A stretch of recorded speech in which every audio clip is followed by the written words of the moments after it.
বিসমিল্লাহির রহমানির রহিম। সবাইকে স্বাগতম। রসায়ন বিভাগ, ব্রাহ্মণবাড়িয়া সরকারি কলেজের পক্ষ থেকে একাদশ দ্বাদশ শ্রেণীর বিজ্ঞান বিভাগের শিক্ষার্থীদের ফুলেল শুভেচ্ছা। শিক্ষার্থী বন্ধুরা, আশা করি তোমরা সবাই সুস্থ আছো এবং নিরাপদ আছো। আজকের অনলাইন ক্লাসে তোমাদের সাথে উপস্থিত আছি আমি মোহাম্মদ মেহেদী হাসান, প্রভাষক, রসায়ন বিভাগ, ব্রাহ্মণবাড়িয়া সরকারি কলেজ। তাহলে চলো শিক্ষার্থী বন্ধুরা, আমরা আমাদের আজকের অনলাইন ক্লাসের আলোচনা শুরু করি।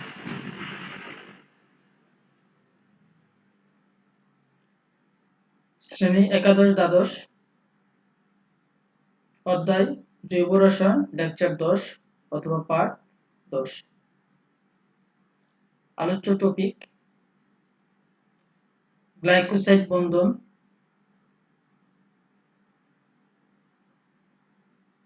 স্টার্চ,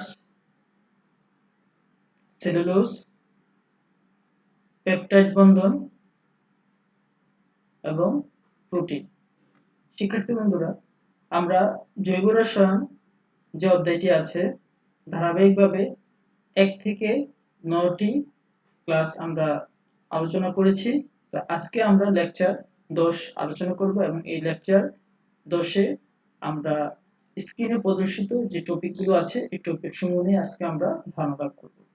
তো এই বিষয়গুলো সম্পর্কে ধারণা লাভ করার জন্য শিক্ষার্থী বন্ধুরা তোমাদেরকে অবশ্যই আজকের এই যে অনলাইন ভিডিও ক্লাসটি আছে এটি সম্পূর্ণরূপে শেষ করতে হবে এবং ভিডিওটি যখন তোমরা শেষ করবে তখন স্ক্রিনে প্রদর্শিত যে টপিকগুলো আছে এগুলো সম্পর্কে তোমরা সম্যক ধারণা লাভ করতে পারবে। তাহলে চলো শিক্ষার্থী বন্ধুরা, আমরা আমাদের আজকের যে অনলাইন ক্লাস আজকে অনলাইন ক্লাসের আলোচনা শুরু করি। আমরা প্রথমেই ধারণা লাভ করব যে গ্লাইকোসাইডিক বন্ধন কি এবং এটি কোন যৌগের মধ্যে বিদ্যমান থাকে। তাহলে চলো শিক্ষার্থী বন্ধুরা, আমরা তাহলে এই সম্পর্কে ধারণা লাভ করি।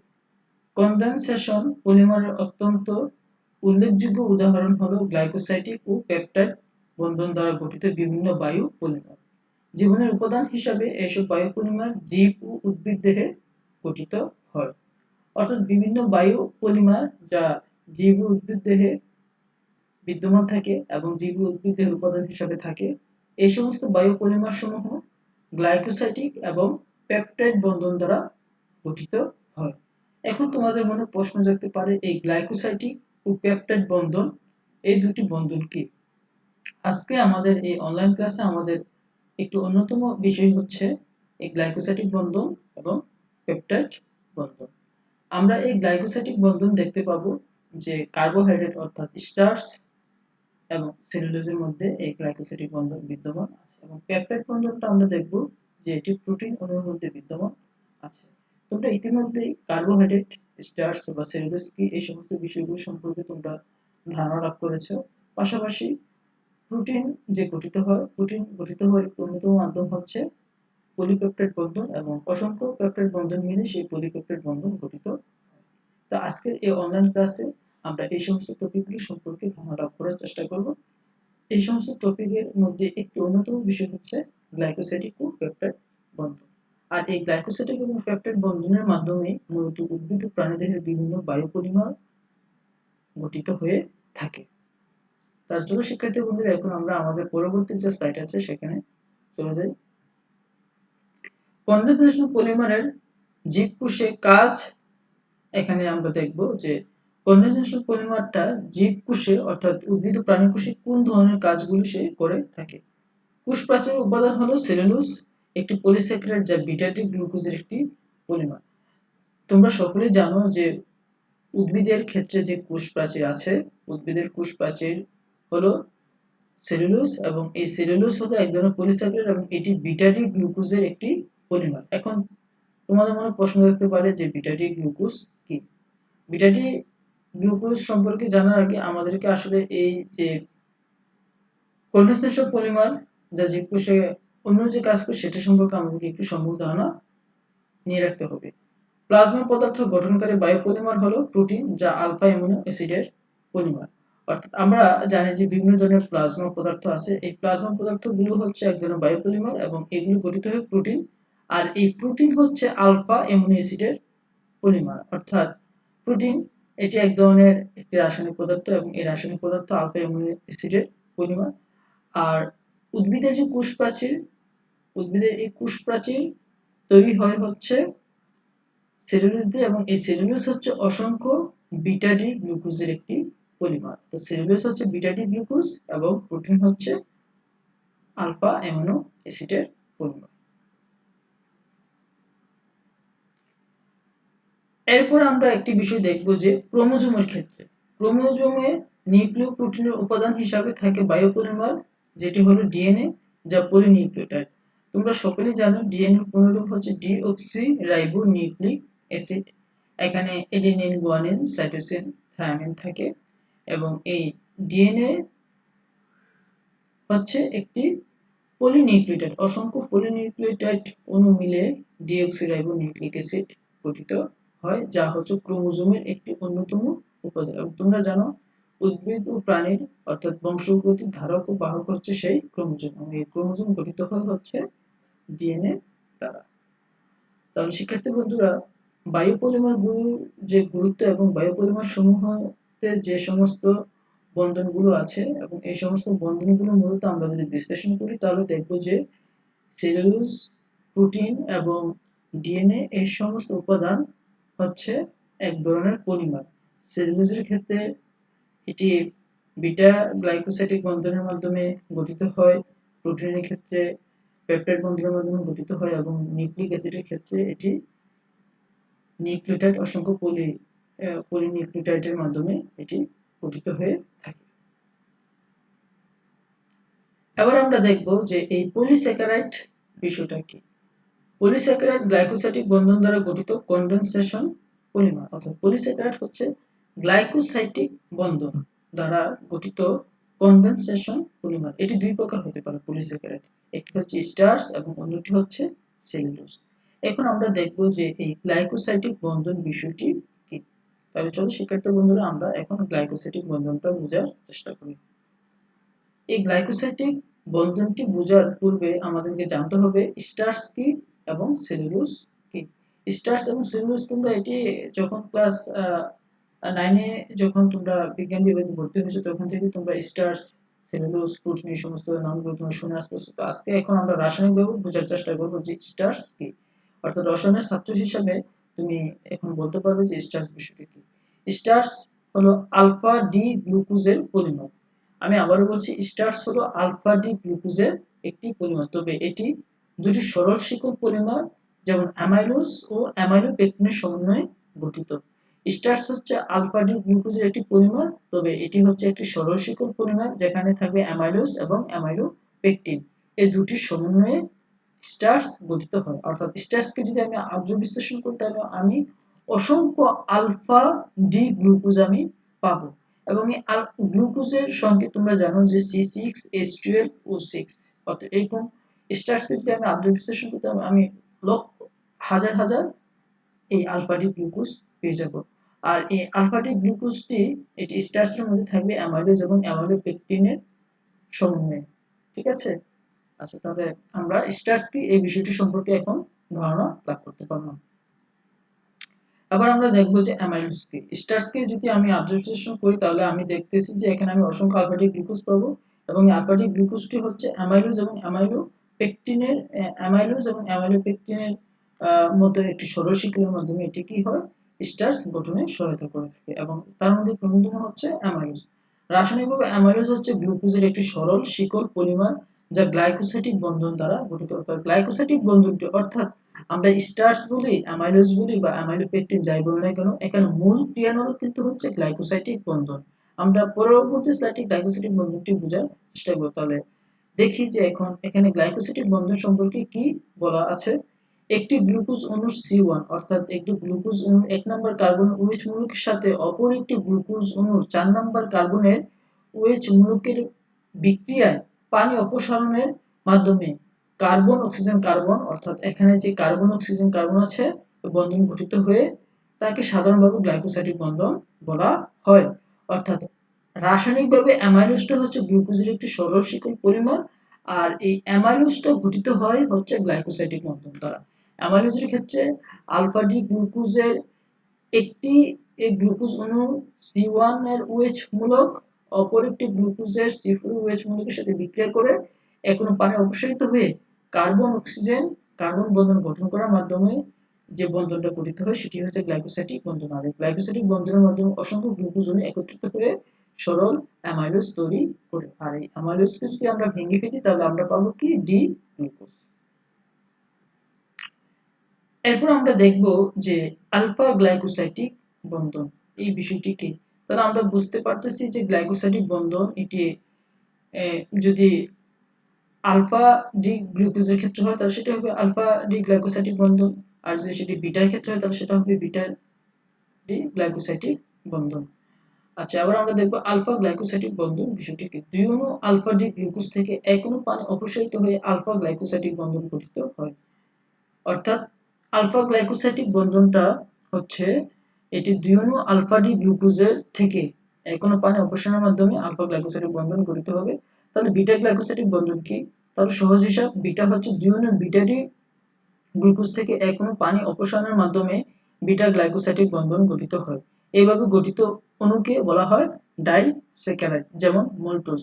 এখন শিক্ষার্থী বন্ধুরা, তোমাদের মনে একটি প্রশ্ন জাগতে পারে যে ডাইস্যাকারাইড কি, পলিস্যাকারাইড কি ও মনোস্যাকারাইড কি। অর্থাৎ যে সমস্ত মনোস্যাকারাইড যাকে আদ্য বিশ্লেষণ করে শুধু একটি পদার্থে পাওয়া যায়, যেমন হচ্ছে গ্লুকোজ, একে যদি আমি ভেঙে ফেলি তাহলে দেখা যাবে যে একে আর আমি সরলভাবে, যেমন আমি যদি আমি কার্বোহাইড্রেট স্টার্চকে যদি ভেঙে ফেলি তাহলে আমি অসংখ্য গ্লুকোজ অণু পাবো। তবে সেই ক্ষেত্রে হচ্ছে গ্লুকোজ হচ্ছে একটি মনোস্যাকারাইড, অর্থাৎ গ্লুকোজের মনোস্যাকারাইড এবং স্টার্চ হচ্ছে পলিমার, আর গ্লুকোজটি হচ্ছে মনোমার। আর ডাইস্যাকারাইড হচ্ছে যেমন দুইটি মনোস্যাকারাইড থেকে পানি অপসারণের মাধ্যমে যে নতুন যৌগ উৎপন্ন হবে তাকে বলা হবে ডাইস্যাকারাইড, যেমন মল্টোজ। মল্টোজকে যদি আমি আদ্য বিশ্লেষণ করি তাহলে আমি এখান থেকে দুই অণু গ্লুকোজ পাবো। ঠিক আছে। অনুরূপভাবে যদি আমি একটি পদার্থকে রাসায়নিক বিশ্লেষণ করে অসংখ্য মনোস্যাকারাইড পাই তো সেটা হয়ে যাবে পলিস্যাকারাইড, যেমন স্টার্চ এক ধরনের একটি পলিস্যাকারাইড। আর এই মনোস্যাকারাইড, এই পলিস্যাকারাইড বা ডাইস্যাকারাইড সমূহ আলফা গ্লাইকোসাইটিক বন্ধন বা বিটা গ্লাইকোসাইটিক বন্ধনের মাধ্যমে মূলত এগুলো তৈরি হয়ে থাকে। অর্থাৎ এই আলফা গ্লাইকোসাইটিক বন্ধন এবং বিটা গ্লাইকোসাইটিক বন্ধন বিভিন্ন ধরনের স্টার্চ এবং সেলুলোজ গঠনের ক্ষেত্রে তারা গুরুত্বপূর্ণ ভূমিকা পালন করে থাকে। তোমাদের পরীক্ষায় আসতে পারে আলফা গ্লাইকোসাইটিক বন্ধন কি অথবা বিটা গ্লাইকোসাইটিক বন্ধন কি। আশা করি এখন তোমরা পরীক্ষায় এটি উত্তর প্রদান করতে পারবে। এখানে মল্টোজের ক্ষেত্রে যে তার যে বন্ধনটি আছে কার্বন অক্সিজেন কার্বন, সেটি দেখানো হয়েছে। এখানে এখনো আলফা ডি গ্লুকোজের 1 নম্বর কার্বন OH, আর এখানে হচ্ছে আর কোনো আলফা ডি গ্লুকোজের 4 নম্বর অক্সিজেনের OH মূলক পরস্পরের সাথে বিক্রিয়া করে কোনো পানি অপসারণের মাধ্যমে, এই যে পানি H2O অপসারণের মাধ্যমে এখানে কার্বন অক্সিজেন কার্বন একটি বন্ধন গঠন করে, এবং এটি হচ্ছে মল্টোজ, অর্থাৎ যেটি একটি ডাইস্যাকারাইড, সেটা হচ্ছে একটা আলফা গ্লাইকোসাইটিক বন্ধন। অর্থাৎ এটি হচ্ছে একটা আলফা ডি গ্লুকোজ, এটি হচ্ছে একটি আলফা ডি গ্লুকোজ। ঠিক আছে শিক্ষার্থী বন্ধুরা, এখন এখানে আলফা ডি গ্লুকোজের ক্ষেত্রে তোমরা দেখো যে 1 2 3 4 5 6, তাহলে আমরা দেখব যে এই 4 নম্বর কার্বনের ক্ষেত্রে আমরা দেখব যে তার যে হাইড্রোজেনটি সেটি উপরে আছে এবং হাইড্রোজেন গ্রুপটি নিচে আছে, এবং অনুরূপভাবে এখানে দেখব যে হাইড্রোজেনটি উপরে আছে, হাইড্রোজেন গ্রুপটি নিচে আছে। যদি উপরে থাকে তখন সে হচ্ছে আলফা ডি গ্লুকোজ, আর যদি হাইড্রোজেনটা নিচে থাকে তখন তাকে বলা হতো বিটা ডি গ্লুকোজ। আচ্ছা, তাহলে আমরা এখন বুঝে গেছি যে দুই অণু আলফা ডি গ্লুকোজ থেকে এক অণু পানি অপসারণের মাধ্যমে যে নতুন একটি বন্ধন এর মাধ্যমে দুটি মনোস্যাকারাইড একত্রিত হয়ে তখন তাকে বলা হয় ডাইস্যাকারাইড, আর মল্টোজ হচ্ছে একটি ডাইস্যাকারাইড। এবার আমরা দেখব যে n সংখ্যক alpha D glucose alpha glycosidic বন্ধন দ্বারা যুক্ত হয়ে সরল শিকল পলিমার গঠন করে তাকে বলা হয় অ্যামাইলোজ। অর্থাৎ যদি অ্যামাইলোজ যদি আসে তখন আমরা বলতে পারবো যে n সংখ্যক অসংখ্য আলফা, n মানে হচ্ছে অসংখ্য, মানে n সংখ্যক alpha D glucose alpha glycosidic বন্ধন দ্বারা যুক্ত হয়ে সরল শিকল পরিমাণ গঠন করে তখন তাকে বলা হয় অ্যামাইলোজ। অর্থাৎ আমরা আগেই বলেছি যে স্টার্চ মানে হচ্ছে অ্যামাইলোজ এবং অ্যামাইলো পেকটিনের সমন্বয়ে গঠিত, যেগুলো হচ্ছে সরল শিকল টাইপের। আর অ্যামাইলোজ হচ্ছে একটি সরল শিকল, যেখানে কোনো ধরনের কোনো শাখা প্রশাখা বা কোনো জটিলতা থাকবে না। এখানে একটি সরল অ্যামাইলোজের শিকল দেখানো হয়েছে যে কার্বন অক্সিজেন কার্বন বন্ধন, আবার এখানেও অনুরূপভাবে কার্বন অক্সিজেন কার্বন বন্ধন, এখানেও কার্বন অক্সিজেন কার্বন বন্ধন, এবং এখানে আমরা দেখতে পারবো যে এই ক্ষেত্রে এটি হচ্ছে একটি আলফা ডি গ্লুকোজ, এটি হচ্ছে একটি আলফা ডি গ্লুকোজ, এবং এটি হচ্ছে একটি আলফা ডি গ্লুকোজ। অর্থাৎ আলফা ডি গ্লুকোজের দুইটি অণু বা অসংখ্য অণু পরস্পরের সাথে বিক্রিয়া করে পানি অপসারণের মাধ্যমে সরল অ্যামাইলোজের যে শিকল আছে সেটি গঠন করে। এবার আমরা দেখব সেই অ্যামাইলোপেকটিন। অর্থাৎ আমি আবারও এখন শিক্ষার্থী বন্ধুদের একটি বিষয় আবারও উল্লেখ করছি যে স্টার্চকে যদি আমি আর্দ্র বিশ্লেষণ করি তাহলে আমি পাবো অ্যামাইলোজ এবং অ্যামাইলোপেকটিন, এবং অ্যামাইলোজটি হচ্ছে একটি সরল শিকল পলিমার, এবং এই অ্যামাইলোজকে যদি আমি আর্দ্র বিশ্লেষণ করি তবে সেখানে আমি পাবো হচ্ছে আলফা ডি গ্লুকোজ। অর্থাৎ দুই অণু আলফা ডি গ্লুকোজ বিক্রিয়া করে এক অণু পানি অপসারণের মাধ্যমে কার্বন অক্সিজেন কার্বন যে বন্ধন গঠন করে সেটি হচ্ছে একটি আলফা গ্লাইকোসাইটিক বন্ধন, এবং সেটি অ্যামাইলোজের ক্ষেত্রে বিদ্যমান থাকে। আবার আমরা দেখব যে স্টার্চেরই আরেকটি পলিমার, সেটি হচ্ছে অ্যামাইলোপেকটিন। এই অ্যামাইলোপেকটিনটি কিভাবে গঠিত হয় সেটা আমরা এখন তাহলে জেনে নেব। অ্যামাইলোপেকটিন হলো ডি গ্লুকোজের শাখাযুক্ত পলিমার। অর্থাৎ অ্যামাইলোজ হচ্ছে সরল পলিমার আর অ্যামাইলোপেকটিন হচ্ছে শাখাযুক্ত পলিমার। আলফা অর্থাৎ 1 থেকে 4 নম্বর কার্বন দ্বারা গ্লাইকোসাইটিক বন্ধন দ্বারা সৃষ্ট সরল শিকল, রৈখিক শিকলের কার্বনের 1 নম্বর কার্বনের সাথে অপর শিকলের কার্বন 6 কার্বনের মধ্যকার আলফা 1 টু 6 গ্লাইকোসাইডিক বন্ধন দ্বারা শাখার সৃষ্টি হয়। অর্থাৎ এই ক্ষেত্রে আলফার ক্ষেত্রে আমরা 1 থেকে 4 নাম্বার কার্বনের গ্লাইকোসাইডিক বন্ধন দ্বারা সৃষ্ট সরল রৈখিক শিকলের সাথে তার সাথে যে 1 নম্বর কার্বন আছে তার অপর একটি শিকলের 6 নম্বর কার্বনের মধ্যকার আলফা অর্থাৎ 1,6 গ্লাইকোসাইডিক বন্ধন দ্বারা এই শাখাটার সৃষ্টি হবে। এটি আমরা যদি একটু উদাহরণ দেখি তাহলে বিষয়টা আমাদের জন্য একটু সহজ হয়ে যাবে। এখানে আমরা দেখতেছি যে এটি হচ্ছে একটি শাখা প্রশাখাযুক্ত একটি কাঠামো। এখানে আলফা গ্লাইকোসাইটিক বন্ধন দেওয়া আছে, কার্বন অক্সিজেন কার্বন 1 নম্বর এবং 4 নম্বরের মধ্যে একটি বন্ধন আছে। আবার আমরা এখানে দেখব যে এখানে হচ্ছে এটি 1 নম্বর কার্বন, এবং এই ক্ষেত্রে এটি হচ্ছে 6 নম্বর কার্বনের সাথে এখানে একটি বন্ধন আছে। এই বন্ধনের মাধ্যমে সে মূলত শাখাযুক্ত অ্যামাইলোপেকটিনের যে শিকলটি আছে সেটি গঠিত হচ্ছে। এখানে যে 1 নম্বর এবং 4 নম্বরের মাধ্যমে যে বন্ধনটি হচ্ছে সেটা এখানে হচ্ছে, আবার এখানে হচ্ছে 1 নম্বরের সাথে এখানে যে CH2OH এখানে যে বন্ধনটি আছে সেটি হচ্ছে 6 নম্বরের যে বন্ধন 4 1 এবং 6 নম্বরের মধ্যে যে বন্ধনটা হচ্ছে এটা হচ্ছে 6 নম্বর কার্বন, এটি হচ্ছে আবার 1 নম্বর কার্বনের OH তার সাথে যে বন্ধনটা হচ্ছে সেটি এখানে দেখানো হচ্ছে, যেটা পূর্বে আলোচনাতে আমরা বলে এসেছি। তাহলে স্টার্চের কাঠামো আমরা দেখব সেটি হচ্ছে অ্যামাইলোজ এবং অ্যামাইলোপেকটিনের সমন্বয়ে গঠিত। অ্যামাইলোজটি হচ্ছে সরল পলিমার এবং অ্যামাইলোপেকটিন হচ্ছে শাখাযুক্ত পলিমার। তাহলে শিক্ষার্থী বন্ধুরা আমরা যদি স্টার্চের কাঠামোকে বিশ্লেষণ করি তাহলে আমরা দুটি বিষয় পাবো। স্টার্চকে আদ্য বিশ্লেষণ করলে আমরা পাবো হচ্ছে অ্যামাইলোজ এবং অ্যামাইলোপেকটিন, এবং অ্যামাইলোজকে যদি আমরা আদ্য বিশ্লেষণ করি তাহলে পাবো আমরা আলফা ডি গ্লুকোজ, এবং অ্যামাইলোপেকটিনকে যদি আমরা আদ্য বিশ্লেষণ করি তাহলে আমরা পাবো আলফা ডি গ্লুকোজ। তাহলে আমরা সহজ কথা বলতে পারি স্টার্চকে আদ্য বিশ্লেষণ করলে অসংখ্য মনোস্যাকারাইড হিসাবে আলফা ডি গ্লুকোজ পাওয়া যাবে। তাহলে স্টার্চ হচ্ছে একটি পলিমার, এবং এই স্টার্চ পলিমারটি গঠন করার ক্ষেত্রে যে বন্ধনটি কাজ করে সেই বন্ধনটি হচ্ছে একটি গ্লাইকোসাইটিক বন্ধন, এবং এই গ্লাইকোসাইটিক বন্ধনের ক্ষেত্রে কার্বন অক্সিজেন কার্বন আকারে সেটি বিদ্যমান থাকে। এবার আমরা আলোচনা করব সেলুলোজ নিয়ে। সেলুলোজ হচ্ছে বিটা ডি গ্লুকোজের কনডেনসেশন পলিমার। এটি বিটা ডি গ্লুকোজ থেকে বিটা গ্লাইকোসাইটিক বন্ধনের মাধ্যমে গঠিত গ্লুকোজের সরল শিকল পলিমার। অর্থাৎ স্টার্চের ক্ষেত্রে হচ্ছে আলফা ডি গ্লুকোজ এবং সেলুলোজের ক্ষেত্রে হচ্ছে বিটা ডি গ্লুকোজ, এবং এই বিটা ডি গ্লুকোজ থেকে বিটা গ্লাইকোসাইটিক বন্ধনের মাধ্যমে গঠিত গ্লুকোজের সরল শিকল পলিমারই হচ্ছে সেলুলোজ, এবং এই সেলুলোজ হচ্ছে উদ্ভিদের কোষ প্রাচীর তৈরি করার ক্ষেত্রে সে কি করে বায়োপলিমার হিসাবে কাজ করে। এখানে একটি সেলুলোজের বন্ধন কাঠামো দেখানো হয়েছে, অর্থাৎ সেলুলোজ কাঠামো দেখানো হয়েছে যে কার্বন অক্সিজেন কার্বন বন্ধন এখানে দেখানো হচ্ছে, এবং এটি হচ্ছে বিটা ডি গ্লুকোজ অসংখ্য বিটা ডি গ্লুকোজ অণু পরস্পরের সাথে একত্রিত হয়ে কার্বন অক্সিজেন কার্বন বন্ধনের মাধ্যমে এখানে সেলুলোজের কাঠামো গঠন করে থাকে। এবার আমরা স্টার্চ ও সেলুলোজ গঠনের যে পার্থক্য আছে সেটি আমরা দেখব। স্টার্চে গ্লুকোজ অণুসমূহে C1 থেকে C4 এবং C1 C6 আলফা গ্লাইকোসাইটিক বন্ধন দ্বারা গঠিত, অপরদিকে সেলুলোজে বিটা গ্লাইকোসাইটিক বন্ধনের উপস্থিতি আছে। স্টার্চের ক্ষেত্রে গ্লুকোজ অণুসমূহের মধ্যে 1 নম্বর কার্বন 4 নম্বর কার্বন, এবং অন্যদিকে অ্যামাইলোপেকটিনের ক্ষেত্রে 1 নম্বর এবং 6 নম্বর কার্বনের সাথে আলফা গ্লাইকোসাইটিক বন্ধন দ্বারা গঠিত হয়, যেটি তোমরা নিজেরাই পূর্বের স্লাইড সমূহে দেখে এসেছে। এবং সেলুলোজের ক্ষেত্রে হচ্ছে বিটা গ্লাইকোসাইডিক বন্ধনের উপস্থিতি আছে। অর্থাৎ মোটা দাগে আমি যদি বলি, স্টার্চের ক্ষেত্রে হচ্ছে আলফা গ্লাইকোসাইডিক বন্ধন এবং সেলুলোজের ক্ষেত্রে হচ্ছে বিটা গ্লাইকোসাইডিক বন্ধন উপস্থিতি আছে। এবার আমরা দেখব গঠন কাঠামোতে আরেকটি পার্থক্য দেখা যায়, সেটি হচ্ছে গ্লাইকোসাইডিক বন্ধনে অক্সিজেন পরমাণুর অবস্থান, অর্থাৎ অক্সিজেন পরমাণুর অবস্থানটা কোন দিকে আছে। স্টার্চের বেলায় দুইটি গ্লুকোজ এককের সংযোগস্থলে C1 কার্বন অক্সিজেন কার্বন, অর্থাৎ এক নম্বর কার্বন তারপর অক্সিজেন হচ্ছে 4 নম্বর কার্বন কাঠামো ইংরেজি বি অক্ষরের ন্যায় আকৃতি লাভ করে। এটি কার ক্ষেত্রে? স্টার্চের ক্ষেত্রে এটি ইংরেজি বি আকৃতির মতো দেখা যায়।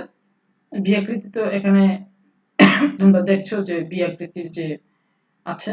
আর সেলুলোজের ক্ষেত্রে এটি একবার বি হলেও অপরটি উল্টো বি এর মতো, অর্থাৎ এটি এরকম একটি শেপ হবে।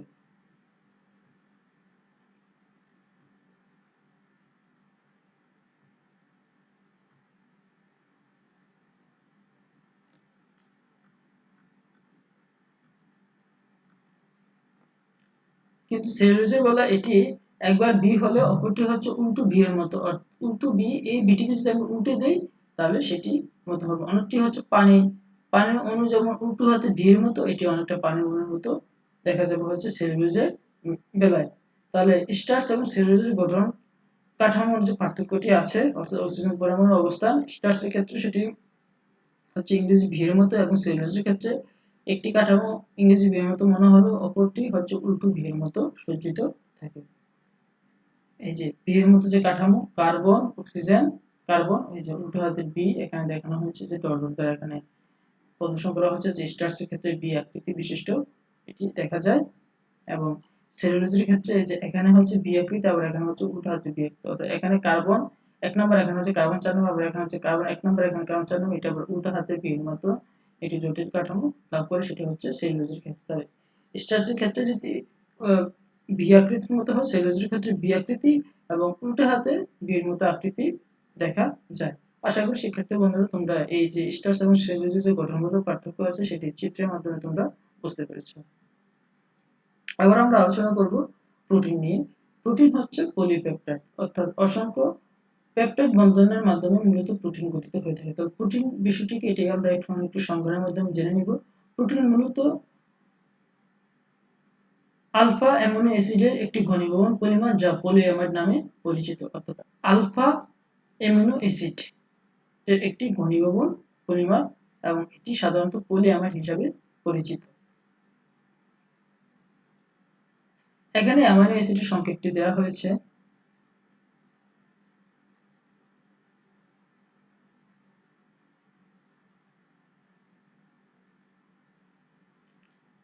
NH2CH আর এখানে আছে একটি হাইড্রোজেন।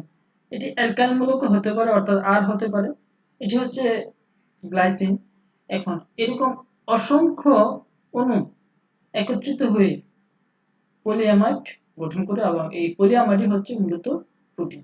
তাহলে আমরা প্রোটিনের যে রাসায়নিক সংকেত সেটি আমরা এখন স্লাইড থেকে দেখে নিলাম। এবার আমরা আমাদের পরবর্তী স্লাইডে চলে যাই। এবার আমরা দেখব যে পেপটাইড বন্ধন কি। জৈব অনুঘটক এনজাইমের উপস্থিতিতে উদ্ভিদ ও প্রাণীদেহে অ্যামাইনো অ্যাসিডের পলিমারকরণ বিক্রিয়ার মাধ্যমে প্রোটিন উৎপন্ন হয়ে থাকে। প্রোটিন অণুতে অ্যামাইনো অ্যাসিডের অণুসমূহের মধ্যে যে বিশেষ বন্ধনের মাধ্যমে সংযোগ ঘটে তারই নাম হচ্ছে পেপটাইড বন্ধন। অর্থাৎ প্রোটিন অণুতে অ্যামাইনো অ্যাসিডের মধ্যে যে বিশেষ বন্ধনের মাধ্যমে সংযোগ ঘটে তারই নামই হচ্ছে পেপটাইড বন্ধন। আবার আমরা বিষয়টি পরবর্তী স্লাইডে সংজ্ঞায়ন দেওয়ার চেষ্টা করব যে পেপটাইড বন্ধনটি আসলে কি। এই পেপটাইড বন্ধন জানা জানার পাশাপাশি আমরা আরেকটি নতুন টপিক জেনে নেব, সেটা হচ্ছে ডাইপেপটাইড বন্ধন। পেপটাইড বন্ধনের ক্ষেত্রে যদি দুটি অ্যামিনো অ্যাসিডের অণুর প্রয়োজন হয়, তাহলে ডাইপেপটাইডের ক্ষেত্রে শিক্ষার্থীরা বন্ধু তোমরা নিজেরা বলতে পারবে যে একটি পেপটাইড বন্ধনের জন্য যদি দুটি অ্যামিনো অ্যাসিডের প্রয়োজন হয়, তাহলে ডাইপেপটাইডের জন্য প্রয়োজন হবে তিনটি অ্যামিনো অ্যাসিড। তাহলে আমরা এখন দেখি সংজ্ঞাটা কি। কোনো অ্যামিনো অ্যাসিডে কার্বক্সিলিক মূলকের OH ও অপর অ্যামিনো অ্যাসিডের NH2 মূলকের একটি হাইড্রোজেন পরমাণু মিলে পানি অপসারিত হয়ে যে আমার সৃষ্টি করে তাতে সৃষ্ট কার্বন নাইট্রোজেন বন্ধনকে পেপটাইড বন্ধন বলা। আর এই পেপটাইড বন্ধনের ক্ষেত্রে CONH, অর্থাৎ এখানে অক্সিজেনের এক হাত খালি থাকবে, এখানে নাইট্রোজেনের একটি হাত খালি থাকবে। এই যে বন্ধনটা সৃষ্টি করে এটি হচ্ছে মূলত পেপটাইড বন্ধন।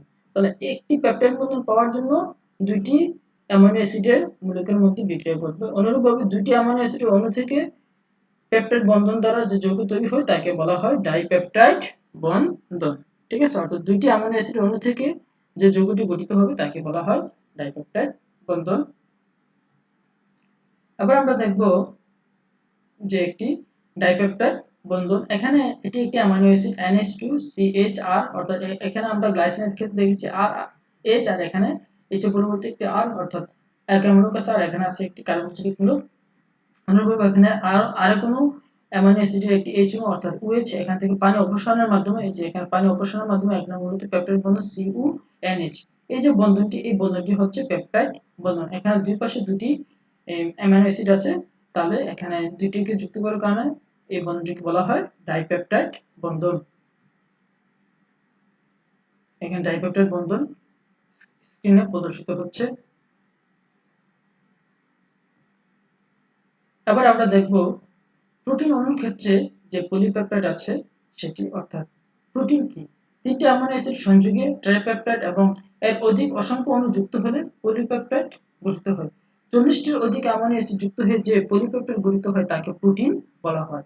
অর্থাৎ যদি 40টির অধিক অ্যামাইনো অ্যাসিড যুক্ত হয় এবং পলিপেপটাইড বন্ধনের মাধ্যমে যে পলিপেপটাইড তৈরি হবে তাকে বলা হবে তখন প্রোটিন। এবং আমাদের প্রাণীদেহের শক্তির একটি অন্যতম উৎস হচ্ছে প্রোটিন।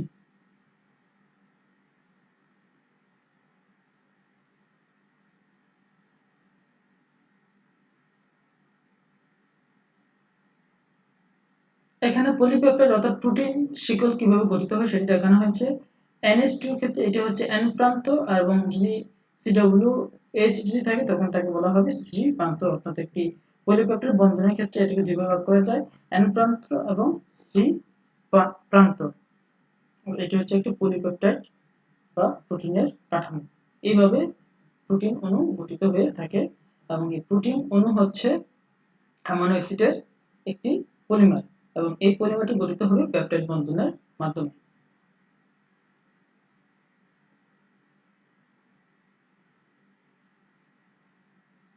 শিক্ষার্থী বন্ধুরা, এতক্ষণ যাবৎ আমরা যে টপিক সমূহ আলোচনা করেছি, এখন আমরা প্রায় তার শেষের দিকে।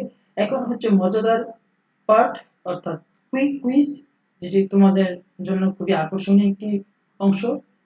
আশা করি তোমরা এই অংশটি উপভোগ করবে। তাহলে চলো আমরা কুইক কুইজের টপিকগুলো জেনে নেই। ডাইপেপটাইড কাকে বলে? সেলুলোজে কোন ধরনের বন্ধন থাকে? অর্থাৎ আমরা জানি যে সেলুলোজ হচ্ছে এক ধরনের একটি পলিমার যৌগ, যেটি বায়োপলিমার, এবং কোষপ্রাচীর এই সেলুলোজ দ্বারা নির্মিত। এবং প্রশ্ন হচ্ছে এই সেলুলোজের ক্ষেত্রে কি আলফা গ্লাইকোসাইডিক বন্ধন বিদ্যমান না বিটা গ্লাইকোসাইডিক বন্ধন বিদ্যমান? এবং সর্বশেষ যে প্রশ্নটি তোমাদের জন্য আছে সেটা হচ্ছে স্টার্চ কি। খুবই সিম্পল প্রশ্ন। আশা করি তোমরা এই আজকের এই কুইজের প্রশ্নগুলো সুন্দরভাবে উত্তর প্রদান করতে পারবে।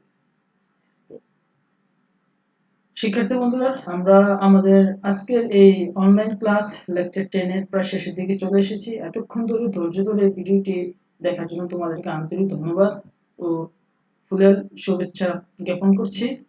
আশা করছি যে তোমরা আজকের এই টপিকের মাধ্যমে যে বিষয়গুলো আলোচনা করা হয়েছে এগুলো সম্পর্কে ধারণা লাভ করতে পেরেছো। স্টার্চ, সেলুলোজ, আলফা গ্লাইকোসাইডিক বন্ধন, বিটা গ্লাইকোসাইডিক বন্ধন, প্রোটিন, পেপটাইড বন্ধন, ডাইপেপটাইড এবং পলিপেপটাইড, এই সমস্ত বন্ধনগুলো সম্পর্কে তোমরা ধারণা লাভ করতে পেরেছো। এবং তোমাদের যদি কোনো প্রশ্ন, তোমরা আমাদের যে ফেসবুক পেজ আছে সেখানে তোমরা প্রশ্ন করবে। আমরা চেষ্টা করব তোমাদের প্রশ্নের উত্তর প্রদান করার জন্য। তোমাদের সবার সুস্বাস্থ্য ও নিরাপত্তা কামনা করছি। আল্লাহ হাফেজ।